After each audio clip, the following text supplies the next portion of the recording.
Assalamualaikum warahmatullahi wabarakatuh. Halo teman-teman, selamat pagi. Kita berjumpa lagi di podcast HMJ Kesehatan Masyarakat Universitas Islam Negeri Alauddin Makassar episode 2.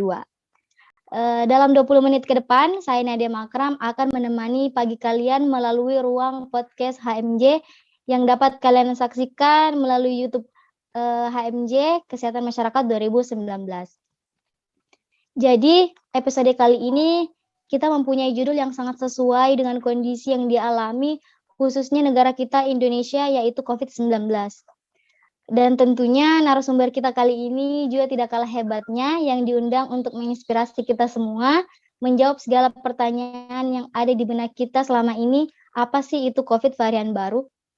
Maka dari itu kita sudah menghadirkan langsung sosok Ibu Dr. B.S. Titi Herana SKM MKes, dosen Universitas Islam Negeri Alauddin Makassar, khususnya pada program studi kesehatan masyarakat. Ibu Dr. B.S. Titi Herana SKM MKes ini baru saja menyelesaikan studi gelar S3-nya di universitas ternama, yaitu Universitas Indonesia dengan usianya yang muda. Untuk itu langsung saja mari kita sapa. Assalamualaikum Ibu Titi. Waalaikumsalam Nadia, apa kabar? Alhamdulillah sehat. Ibu apa kabar? Sehat? Alhamdulillah, sehat yang paling penting ya sekarang. Iya Ibu. Baik Ibu, langsung saja.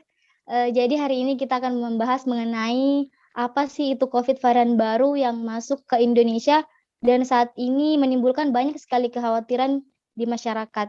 Silahkan Ibu dijelaskan.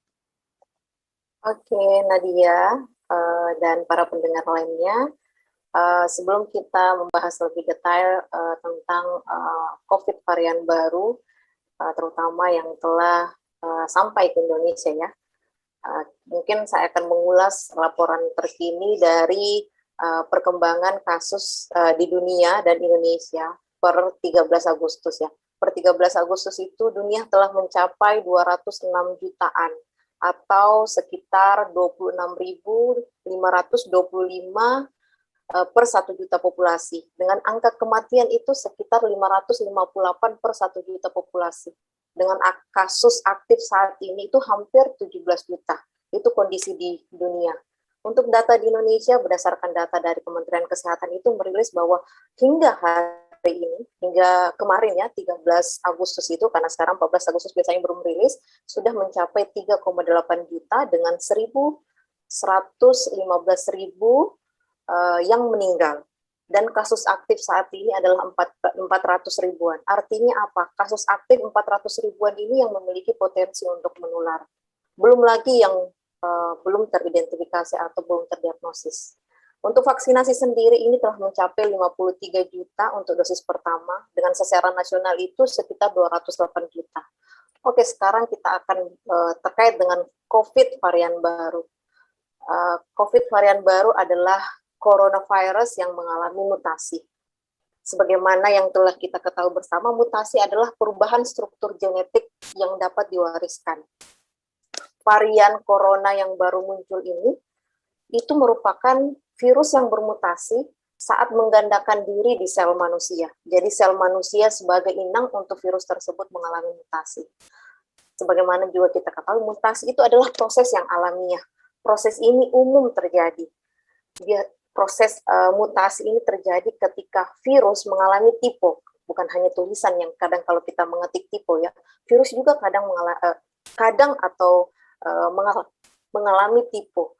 Tipe yang seperti apa? Ketika virus itu bereplikasi dan menyalin urutan genetik selama terjadi replikasi, pasti memiliki kemungkinan, walaupun kemungkinannya itu kecil untuk terjadi kesalahan replikasi atau tipe. Ini yang disebut sebagai mutasi. Tujuan dari virus ini melakukan mutasi sederhananya adalah dia ingin melakukan pertahanan diri. Sehingga kehidupan dari virus ini mampu mempertahankan kehidupannya. Ya, meskipun mutasinya ini tidak selalu menguntungkan. Mutasi virus ini juga telah lama diperbincangkan oleh kalangan ilmuwan. Ilmuwan tidak menjadi sesuatu yang mengejutkan dengan adanya mutasi dari virus ini, karena mereka mengetahui bahwa proses ini alami dan umum terjadi. Ya, salah satu cara virus untuk mempertahankan diri ya Mereka melakukan mutasi dengan perubahan kode genetik. Namun kita tidak bisa memaknai mutasi itu selalu dengan positif atau selalu dengan negatif. Mutasi dari virus ini ada dua kemungkinan, menjadi lebih lemah dan lebih kuat. Harapan kita adalah mutasinya menjadi lemah sehingga pandemi ini berakhir. Namun kondisi saat ini berbeda. Mutasi yang saat ini menjadikan virus ini lebih kuat, ya. Nanti kita akan bahas lebih detail kuat seperti apa, ya. Saat ini penamaan dari mutasi virus ini oleh kelompok ahli yang dibentuk oleh World Health Organization atau Badan Kesehatan Dunia itu memberikan penamaan terhadap mutasi-mutasi virus ini dengan menggunakan istilah atau alfabet Yunani, alfa, beta, gamma, dan seterusnya. Dan kemudian mereka membagi dua dari varian baru dari virus ini. Ada yang mereka istilahkan varian of concern, ada yang diistilahkan sebagai varian of interest. Varian of concern ini yang menjadi perhatian dunia, yaitu ada alpha, beta, gamma, dan delta. Dan yang menjadi interest atau tidak begitu menjadi perhatian atau karena laporannya tidak begitu memberikan laporan yang begitu signifikan terhadap penularan, misalnya eta, lota, kappa, dan lambda. Yang menjadi perhatian saat ini adalah alpha, beta, gamma, dan delta. Khususnya di Indonesia itu varian delta yang paling banyak. Varian delta itu hampir 25 provinsi di Indonesia itu sudah tercatat varian delta. Dengan kasus terbanyak ya di Jakarta sekitar 31%. Ya. Untuk varian beta, untuk varian ya di Indonesia alpha, beta, dan delta itu secara umum itu ya ada sekitar 1.445 kasus dari varian baru yang terdeteksi. Mungkin saja 1.445 ini yang baru terdeteksi, karena nanti kita akan bahas bagaimana untuk mendeteksi varian delta ini. Varian delta ini apakah dengan kondisi pelayanan kesehatan kita ini semuanya itu akan dilakukan pemeriksaan apakah dia jenis varian apa saja. Ya, mungkin juga sebagai tambahan untuk memperkaya bahwasanya adik-adik dan para pendengar perlu memahami bahwa virus SARS-CoV-2 ini merupakan kalau sebenarnya dibandingkan dengan kemampuan mutasinya dibandingkan dengan virus influenza, dia cenderung lebih rendah ya, lebih rendah ketimbang influenza. Dan perlu kita ketahui bahwa virus dengan berbasis RNA, virus influenza dan SARS-CoV ini contohnya yang penyebab COVID-19 ini merupakan virus yang paling memiliki potensi untuk mengalami mutasi karena berbasis RNA. Seperti halnya juga dengan virus influenza. Tapi ketika kita bandingkan dengan virus influenza dengan virus SARS-CoV-2 ini, dia memiliki kemampuan yang lebih rendah. Karena itu tadi, panjang genomnya itu kalau kita bandingkan, panjang genom dari virus corona ini sekitar 30.000 huruf. Sedangkan pada influenza itu hanya 10.000 huruf. Jadi kalau diperkirakan menurut para ahli, dalam jurnal Nature itu mengungkapkan bahwa dalam sebulannya itu ya dia mengalami perubahan kode genetik sekitar 2-3 huruf per bulan dalam genomnya. Demikian Nadia. Baik Ibu, jadi sekarang yang lebih dikenal oleh masyarakat umum itu kan yang namanya ketika kita search varian baru yang muncul itu adalah varian Delta Ibu. Kemudian untuk pencegahan varian Delta ini sekarang kan ada yang varian lama itu menggunakan tes seperti TCM dan PCR. Kemudian untuk yang varian baru ini apakah ada alat khusus yang digunakan untuk mendeteksi keberadaannya Ibu? Oke, Nadia, bagus sekali ya. Jadi tadi saya katakan bahwa varian Delta ini untuk menyeleksi keberadaannya itu perlu kita ketahui bahwa COVID-19 varian Delta ini sama dengan COVID-19 yang tidak mengalami mutasi, dalam artian unsur utamanya tetap sama. Unsur utamanya itu tetap sama dengan ukuran yang sama sekitar 0,06 sampai 0,14 mikron dengan susunan protein yang juga sama S, E, M, N, dan N.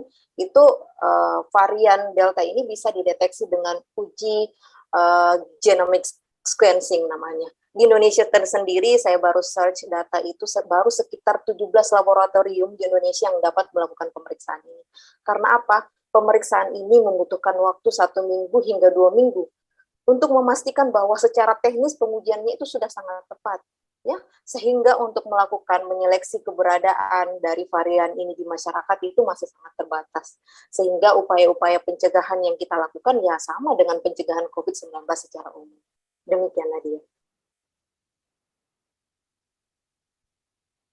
Baik Ibu, kemudian, untuk pencegahannya, sekarang ini kan sudah ada vaksin yang masuk ke Indonesia yang kita ketahui ada seperti vaksin AstraZeneca dan juga Sinovac. Apakah vaksin ini efektif melawan, varian COVID yang baru, Ibu? Oke Nadia, oke. Yang perlu saya sampaikan di sini bahwa di Indonesia itu berdasarkan peraturan, saya lupa nomor berapa yang jelas mengungkapkan bahwa di Indonesia ada 6 jenis vaksin yang diizinkan untuk beredar, yang dikeluarkan oleh PT Bio Farma, AstraZeneca, Sinopharm, Sinovac, Moderna, dan Pfizer, dengan efektivitas masing-masing yang diklaim yang berbeda. Ketika kita berbicara terkait dengan vaksin, sebelum kita membahas seberapa efektif dia melawan varian COVID yang baru, saya mungkin akan menjelaskan sedikit. Vaksin ini secara umum terbagi atas dua, ya, pembuatan vaksin sehingga menjadi vaksin itu secara umum terbagi dua.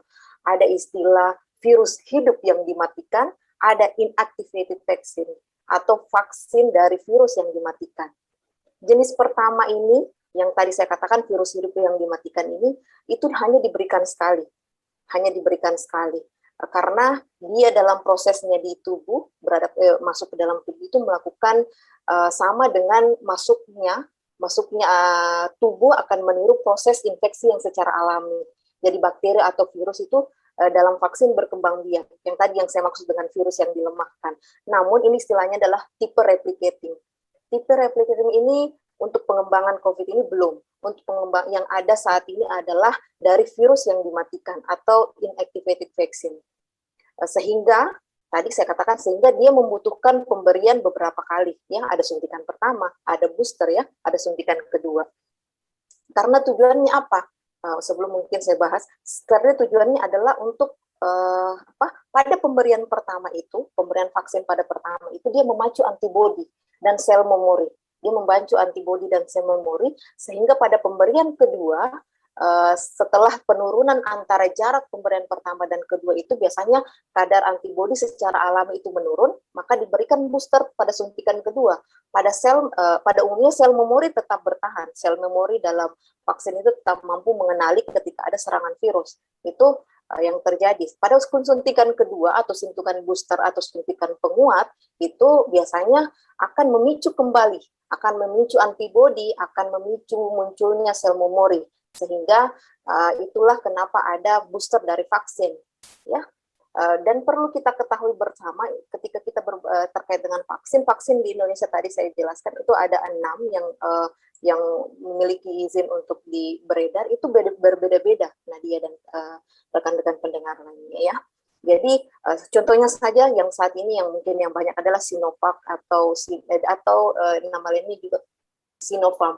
Dia itu menggunakan whole virus atau virus yang utuh, ya, virus yang utuh, dan ada juga yang menggunakan hanya sebagian dari protein dari virus ini, protein spike atau S, ya, contohnya Novavax itu. Selanjutnya ada juga yang menggunakan gen spike ini menggunakan perantara vektor, contohnya AstraZeneca, CanSino, Johnson & Johnson, dan Sputnik. Dan dalam bentuk ada juga yang Pfizer dan Moderna yang tenaga kesehatan kita yang disuntikan itu, dia itu dalam bentuk mRNA-nya. mRNA dari virus yang dibuat sebagai vaksin. Mungkin kalau langsung saja yang tadi inti dari pertanyaannya, ketika kita belajar dari kasus misalnya di luar negeri, misalnya di Chile itu, kalau adik-adik membuka berita tentang tentang perkembangan COVID di sana itu, dia telah melakukan vaksin pada semua penduduknya itu, di mana laporan per 7 Juli 2021 itu, di mana juga pada saat itu telah masuk varian Delta penduduknya telah mendapatkan vaksin Sinovac dan Pfizer, dan juga mendapatkan vaksin AstraZeneca. Terbukti bahwa data pada laporan itu mengalami penurunan yang sangat signifikan. Sehingga secara sederhana dapat disimpulkan bahwa dalam kondisi gawat darurat yang membutuhkan respon cepat dan tepat, vaksinasi jenis apapun tetap memberikan manfaat. Namun menjadi catatan untuk kedepannya bahwa memang dibutuhkan vaksin yang lebih optimal. Dicari varian yang paling mewakili untuk semua varian. Kalaupun ada mutasi yang menjadi mutasi yang umum yang terjadi, maka dicari genomnya, yang sehingga ditemukan varian yang paling pas untuk dikultur dan untuk dijadikan sebagai vaksin. Tujuannya apa? Tujuannya agar efektivitasnya itu mencapai standar yang optimal untuk mampu mencegah ke yang berat atau bahkan untuk mampu mencegah terhadap kematian. Sehingga kesimpulan saya bahwa ingat bahwa jangan karena kita mengharapkan elang di langit, merpati di tangan itu dilepas. Jadi jangan apalagi dianggap tidak berguna. Jangan karena kita menganggap bahwa varian itu virus selalu bermutasi sehingga sangat banyak sekarang varian dan menjadi tidak berguna vaksinasi, itu sama sekali tidak. Sehingga saya menekankan bahwa vaksin apapun akan tetap memberikan manfaat, namun menjadi catatan bahwa perlu pengembangan vaksin karena semakin kompleksnya mutasi yang terjadi, ya tidak menutup kemungkinan efektivitas vaksin akan semakin menurun. Tapi tidak berarti tidak bermanfaat sama sekali. Itu Nadia. Baik, kemudian Ibu, untuk upaya kesehatan masyarakat yang harus dikampanyekan masif pada masyarakat, mengingat kekhawatiran bahkan ketakutan masyarakat dengan banyaknya berita-berita COVID tentang varian yang baru ini, Bu. Oke, Nadia, upaya kesehatan masyarakat ya, ini sangat pas karena kita dari program studi kesehatan masyarakat. Yeah. Oke, masyarakat sebisa mungkin, saya ingin menekankan bahwa masyarakat sebisa mungkin jangan takut hingga memungkinkan terjadinya gangguan kesehatan mental bahkan stres yang akan berpengaruh terhadap kualitas hidup masyarakat, bahkan mempengaruhi imunitas masyarakat. Yang terpenting untuk kita lakukan adalah berpegangan tangan bersama untuk hidup berdampingan dengan COVID. Karena apa? Karena saya akan para ahli virus, para ahli epidemiologi mengatakan bahwa kita tidak akan selesai dalam waktu singkat, tidak dalam 1 tahun ini. Sehingga apa? Konsep dari berdampingan itu apa? Kita hidup seperti biasanya, kita hidup dengan menerapkan protokol kesehatan, kita hidup, bukan berarti kita hidup seperti sebelum terjadi COVID, bukan berarti kita hidup dengan melepas masker. Berdampingan itu adalah kita melakukan aktivitas, kita bekerja dengan mematuhi protokol kesehatan. Dan ketika kita terpaksa untuk bekerja di luar ruangan, ingat untuk menghindari 3C. Apa itu 3C? Hindari ruangan yang crowded, hindari ruangan yang kita close contact, hindari ruangan yang close space, dalam artian ruangan yang tertutup, gelap, dan sebagainya, sehingga penularan sangat mudah terjadi. Dan yang terakhir adalah menjemput kesempatan untuk vaksinasi. Masyarakat harus menjemput kesempatan untuk vaksinasi. Masyarakat ke pelayanan kesehatan untuk mendapatkan vaksinasi tersebut. Dan menjadi catatan bahwa, dan menjadi perhatian bahwa masih ada kelompok masyarakat yang menganggap bahwa, yang masih menyalahartikan bahwa pandemi ini karena sudah lama, mungkin ini sudah berakhir, mungkin ini karena kita masih ketakutan saja. Ingat, saya ingin mengatakan bahwa pandemi belum berakhir, pandemi belum selesai. Ya, kita masih harus hidup berdampingan dengan virus ini. Oke, Nadia. Kemudian untuk kebijakan apa yang harus diutamakan pemerintah untuk menekan laju penyebaran COVID ini, termasuk COVID varian yang baru? Oke.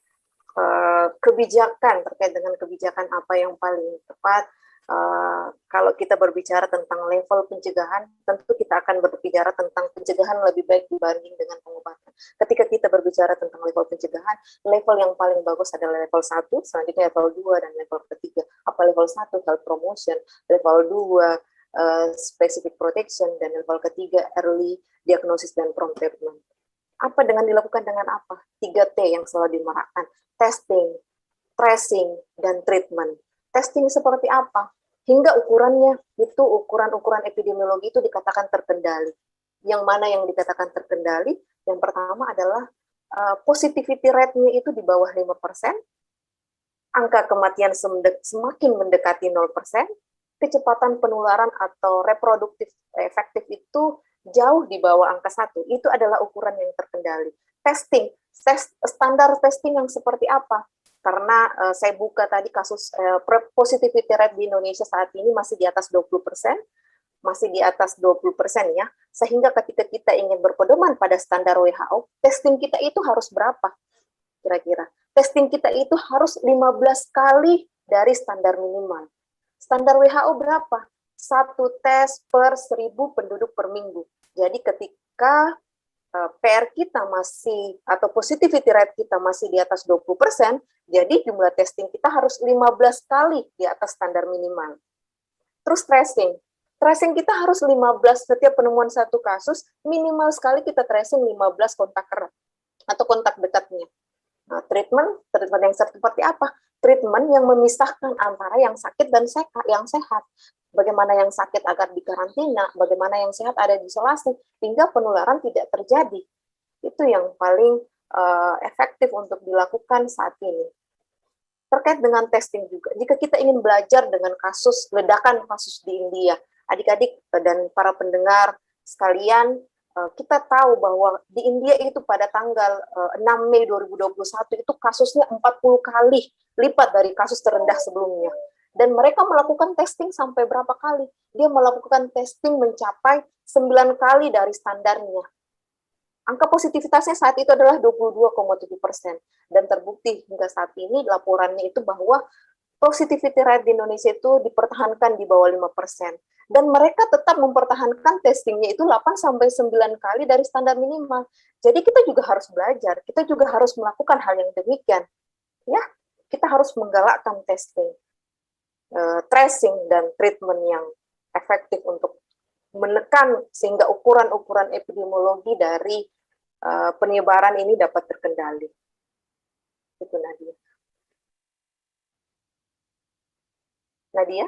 Kemudian untuk varian COVID lainnya di masa depan, Ibu, apakah kemungkinan akan ada lagi COVID varian baru yang akan muncul di masa depan? Oke. Itu pertanyaan, ya, oke, baik. Yang tadi saya sampaikan, mutasi ini adalah proses alamiah dan umum. Jika kita gagal menekan atau mengendalikan penularan dari virus COVID-19 ini, kita kemungkinan akan menjadi epicentrum varian yang lebih super. Pertanyaannya, varian yang lebih super itu seperti apa? Varian yang lebih menular, varian yang lebih menyebabkan gejala yang berat hingga kematian, varian yang lebih menurunkan efektivitas dari vaksin, efektivitas antibodi setelah vaksinasi. Jika kita gagal mengendalikan penularan, perlu kita pahami bahwa mutasi yang terjadi ini karena virus ini leluasa menginfeksi manusia. Sederhananya, mutasi ini muncul ketika virus diberikan kesempatan untuk bereplikasi. Ya, untuk bereplikasi di inang yang baru, berpindah lagi di inang yang baru. Artinya apa? Hukum probabilitas di sini terjadi. Ketika semakin banyak manusia yang terinfeksi, tanpa terkendali infeksinya, tanpa bisa kita cegah, maka peluang yang tadinya kecil itu akan semakin besar. Ya, varian super, varian yang lebih menular, menimbulkan gejala yang lebih berat, menurunkan efektivitas dari antibodi kita. Itu yang akan kemungkinan terjadi jika penularan tidak terkendali. Makanya kita harus berpegangan tangan, hidup berdampingan dengan COVID ini, melakukan aktivitas dengan menerapkan protokol kesehatan wajib. Ya, itu Nadia. Baik, terima kasih Ibu Dr. B.S. Titi Herana SKM MKes, sangat bermanfaat sekali ilmunya, dan juga terima kasih kepada teman-teman yang telah menyaksikan podcast hari ini. Semoga kita semua senantiasa diberi kesehatan, tetap patuhi protokol kesehatan, dan agar negara kita segera pulih dari pandemi COVID-19 ini. Amin ya Rabbal Alamin. Amin, amin. Sekian. Wassalamualaikum warahmatullahi wabarakatuh. Waalaikumsalam warahmatullahi wabarakatuh. Terima Terima kasih. kasih teman-teman HMJ.